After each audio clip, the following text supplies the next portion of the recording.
Hello दोस्तों, आज हम पढ़ने वाले हैं प्राचीन भारत का इतिहास। सामान्य ज्ञान प्रश्नोत्तरी है, एमसीक्यू का क्वेश्चन है ये। आपके एंट्रेंस एग्जाम में काफी इंपॉर्टेंट है।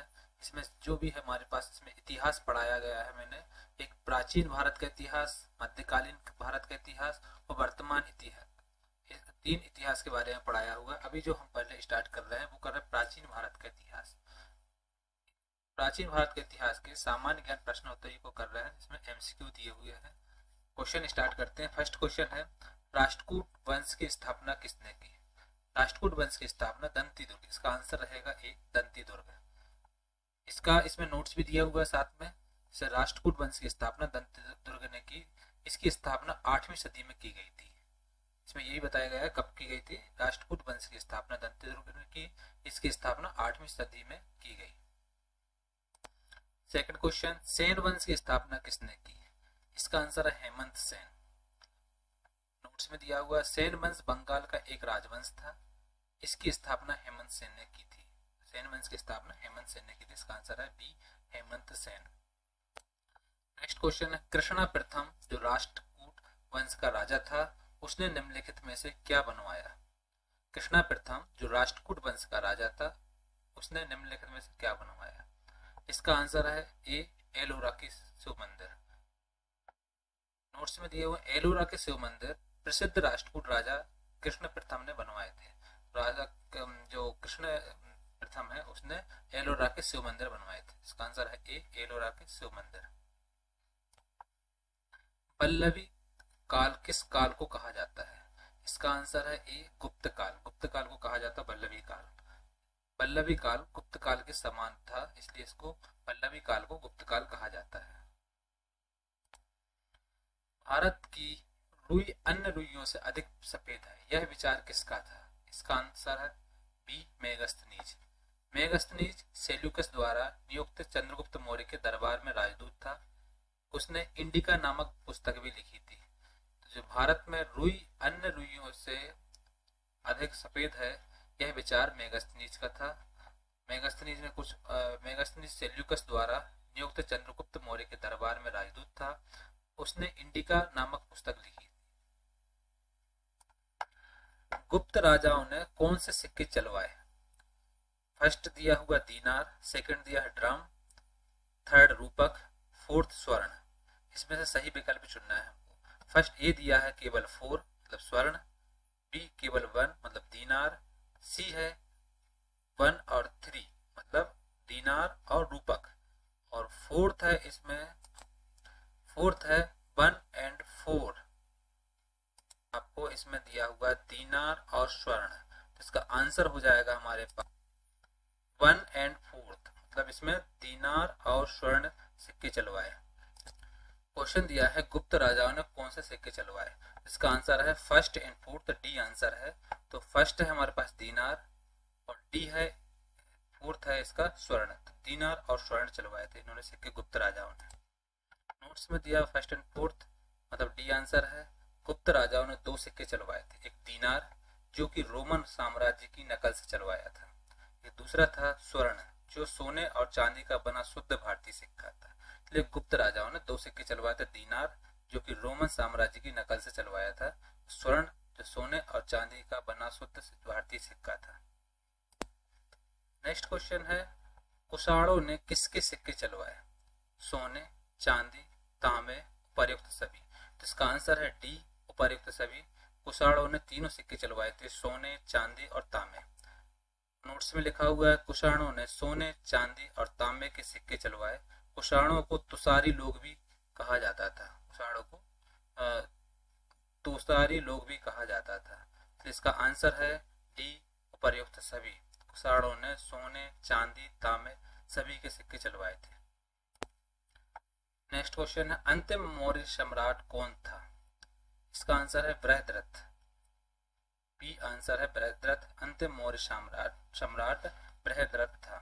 अंतिम मौर्य सम्राट बृहद्रथ था, जिसे उसके सेनापति सम्राट पुष्यमित्र शुंग ने मारकर शुंग राज्य की स्थापना की थी।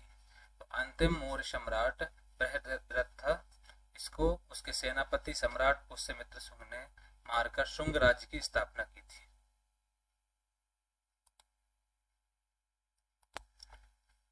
अभिधम्म में कथा वस्तु के बारे में किसने लिखा? इसका आंसर है मोगलीपुत्र तिस्स ने। सी आंसर है मोगलीपुत्र तिस्स। अभिधम्म में कथा वस्तु के बारे में मोगलीपुत्र तिस्स ने लिखा। इसका नोट्स में लिखा हुआ है मोगलीपुत्र तिस्स बौद्ध धर्म के भिक्षु और विद्वान थे। वह अशोक के मोगलीपुत्र तिस्स बौद्ध धर्म के भिक्षु और विद्वान थे। वह अशोक के आध्यात्मिक गुरु थे और अशोक के पुत्र महेंद्र के आध्यात्मिक गुरु भी थे, इसलिए उनका लिखा था मोगलीपुत्र तिस्स ने। इस यज्ञ में वैदिक काल में सुरा का प्रयोग किया जाता है। इसका आंसर है श्रोत्रामणि। ये आंसर है श्रोत्रामणि। वैदिक काल में श्रोत्रामणि यज्ञ में सुरा का प्रयोग किया जाता है। 10 राजाओं का युद्ध किस नदी के किनारे हुआ? इसका आंसर है ए परुशणी। 10 राजाओं का युद्ध परुशणी नदी के किनारे हुआ। इसमें भरतजन के राजा सुदास ने 10 राजाओं के संग को हराया। 10 राजाओं का युद्ध परुशणी नदी के किनारे हुआ। इसमें भरतजन के राजा सुदास ने 10 राजाओं के संग को हराया। अब हमारे पास नेक्स्ट क्वेश्चन आया है, सोमपुरी विश्वविद्यालय की स्थापना किसने की? इसका आंसर है सी धर्मपाल। सोमपुरी विश्वविद्यालय की स्थापना किसने की? इसका आंसर है सी धर्मपाल। सोमपुरी विश्वविद्यालय की स्थापना बंगाल के पालवंशी राजा धर्मपाल ने की। रामपाल ने किस विश्वविद्यालय की स्थापना की? इसका आंसर है जगदल। सी आंसर है जगदल। जगदल विश्वविद्यालय की स्थापना रामपाल ने की। इसका आंसर है रामपाल ने किस विश्वविद्यालय की स्थापना की? इसका आंसर है सी जगदल। इसके नोट्स में लिखा हुआ है जगदल विश्वविद्यालय की स्थापना रामपाल ने की। गौतम बुद्ध की मां महामाया किस वंश से थी? इसका आंसर है बी कोली। कोलीय वंश की थी। गौतम बुद्ध की मां महामाया कोलीय वंश की थी। इसका आंसर है बी कोलीय। गौतम बुद्ध की मां महामाया क्षत्रिय वंशी कोलीय वंश की रानी थी। उनका विवाह क्षत्रिय शाक्य वंशी राजा शुद्धोधन से हुआ। वल्लभी विश्वविद्यालय का विकास किसने कराया? इसका आंसर है ए भट्टारक। वल्लभी विश्वविद्यालय का विकास भट्टारक ने कराया। विक्रमशिला विश्वविद्यालय का विकास किसने कराया? इसका आंसर है ए धर्मपाल। विक्रम विश्वविद्यालय का बंगाल में था, जो प्राचीन भारत का एक प्राचीन प्रसिद्ध विश्वविद्यालय था। इसका निर्माण पाल राजा धर्मपाल ने कराया। नेक्स्ट क्वेश्चन है, नालंदा विश्वविद्यालय का विकास किसके काल में हुआ? इसका आंसर है सी कुमारगुप्त। नालंदा विश्वविद्यालय का विकास गुप्त राजा कुमारगुप्त के समय हुआ। कुमारगुप्त गुप्त वंश का राजा और चंद्रगुप्त विक्रमादित्य का पुत्र था। बौद्ध धर्म का कौन सा अंग मूर्ति पूजा में विश्वास नहीं करता है? इसका आंसर है ए हीनयान। हीनयान बौद्ध धर्म की शिक्षाओं पर विश्वास करता है। हीनयान मूर्ति पूजा पर विश्वास नहीं करता है और ना ही यह विश्वास करता है कि बुद्ध भगवान थे। इसलिए बौद्ध धर्म का हीनयान जो अंग है वो मूर्ति पूजा में विश्वास नहीं करता है। कौन सा पिटक नैतिक आचार संहिता के बारे में बताता है? इसका आंसर है बी विनय पिटक। विनय पिटक है जो नैतिक आचार संहिता के बारे में बताता है। विनय पिटक नैतिक आचार संहिता के बारे में है। इसमें मुख्यतः कानून था। इसमें संघ भिक्षुओं और भिक्षुणियों के लिए नियम है। विनय पिटक है वो नैतिक आचार संहिता के बारे में है। इसमें मुख्यतः कानून था। इसमें संघ भिक्षुओं और भिक्षुणियों के लिए नियम है। नेक्स्ट क्वेश्चन है, बौद्ध धर्म की शिक्षाओं के बारे में कौन सा ग्रंथ बताता है? इसका आंसर है सी सूतक पिटक। सूतक पिटक है वो बौद्ध धर्म की शिक्षाओं के बारे में बताता है। बौद्ध धर्म की शिक्षाओं के बारे में कौन सा ग्रंथ बताता है? इसका आंसर है सी सूतक पिटक। इसका नाम है सूतक पिटक। बौद्ध धर्म के महायान पंथ का विकास किसके काल में हुआ? इसका आंसर है सी कनिष्क। महायान पंथ बौद्ध धर्म का एक पंथ था। इसका विकास कनिष्क के समय हुआ। असंग ने इसकी शुरुआत की?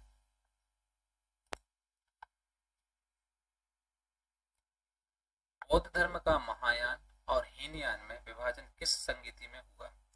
इसका आंसर है डी, चतुर्थ। बौद्ध धर्म का महायान और हीनयान में विभाजन चतुर्थ बौद्ध संगीति में हुआ।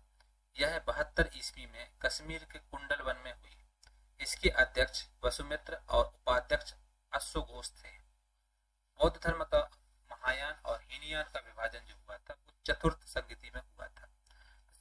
बौद्ध धर्म का महायान और हीनयान में विभाजन चतुर्थ बौद्ध संगीति में हुआ। यह 72 ईस्वी में कश्मीर के कुंडल वन में हुई। इसके अध्यक्ष वसुमित्र और उपाध्यक्ष अश्वघोष थे। प्रथम बौद्ध संगीति के अध्यक्ष थे। इसका आंसर है ए, महाकश्यप। वो प्रथम बौद्ध संगीति के अध्यक्ष महाकश्यप थे। पहली बौद्ध संगीति अजातशत्रु के समय हुई। इसके अध्यक्ष महाकश्यप थे। जो पहली बौद्ध संगीति हुई थी वो अजातशत्रु के समय में हुई थी। इसके अध्यक्ष महाकश्यप थे। दूसरी बौद्ध संगीति के अध्यक्ष थे। इसका आंसर है डी, सबकमी। दूसरी बौद्ध संगीति के अध्यक्ष सबकमी थे। तृतीय बौद्ध संगीति 383 ईस्वी पूर्वी में वैशाली में हुई। यह कालाशोक के राज्य में हुई। द्वितीय बौद्ध संगीति 383 ईस्वी पूर्वी में वैशाली में हुई। यह कालाशोक के राज्य में हुई। किसके काल में चतुर्थ बौद्ध संगीति हुई? इसका आंसर है डी, कनिष्क। कनिष्क के काल में चतुर्थ बौद्ध संगीति हुई। चतुर्थ बौद्ध संगीति 72 ईस्वी में कनिष्क काल में हुई। इसके अध्यक्ष वसुमित्र और उपाध्यक्ष अश्वघोष थे। यह कश्मीर में कुंडल वन में हुआ। चतुर्थ बौद्ध संगीति थी जो 72 ईस्वी में कनिष्क के काल में हुई थी। इसके अध्यक्ष वसुमित्र और उपाध्यक्ष अश्वघोष थे। यह कश्मीर में कुंडल वन में हुआ। गौतम बुद्ध के गृह त्याग को कौन सा चिन्ह बताता है? इसका आंसर है ए, घोड़ा। घोड़ा गौतम बुद्ध के गृह त्याग से संबंधित है। क्वेश्चन है गौतम बुद्ध के गृह त्याग को कौन सा चिन्ह बताता है? इसका आंसर है ए, घोड़ा। घोड़ा जो है वो गौतम बुद्ध के गृह त्याग से संबंधित है। गौतम बुद्ध के निर्वाण को कौन सा चिन्ह बताता है? इसका आंसर है डी, बोधि वृक्ष। बोधि वृक्ष है वो गौतम बुद्ध के निर्वाण को चिन्ह को बताता है। इसमें क्वेश्चन दिया है गौतम बुद्ध के निर्वाण को कौन सा चिन्ह बताता है? वो आंसर है डी, बोधि वृक्ष। बोधि वृक्ष गौतम बुद्ध के निर्वाण को बताता है। गौतम बुद्ध को कुशीनगर में निर्वाण प्राप्त हुआ। गौतम बुद्ध के जीवन को कौन सा चिन्ह बताता है? इसका आंसर है बी, कमल। कमल और बेल गौतम बुद्ध के जन्म से संबंधित है। जो कमल और बेल जो है वो गौतम बुद्ध के जन्म से संबंधित है। तो इसका क्वेश्चन है गौतम बुद्ध के जीवन को कौन सा चिन्ह बताता है? इसका आंसर है बी, कमल। इसका है कमल और जो बेल है वो गौतम बुद्ध के जन्म से संबंधित है।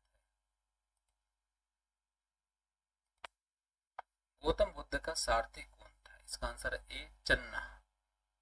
चन्ना गौतम बुद्ध का सारथी था। इसका आंसर है ए, चन्ना। बुद्ध का सारथी चन्ना था। नेक्स्ट क्वेश्चन है कंथक का गौतम बुद्ध के जीवन में क्या संबंध है? इसका आंसर है बी, घोड़ा। कंथक गौतम बुद्ध का शाही घोड़ा था। जो कंथक का गौतम बुद्ध के जीवन में क्या संबंध है? तो कंथक जो था गौतम बुद्ध का शाही घोड़ा था। इसका आंसर है बी, घोड़ा। इस तरीके से हमारे इसमें प्राचीन काल इतिहास का फर्स्ट पार्ट कंप्लीट होता है। सेकंड और थर्ड पार्ट देखने के लिए आप मेरे चैनल को सब्सक्राइब करें, शेयर करें और लाइक करें।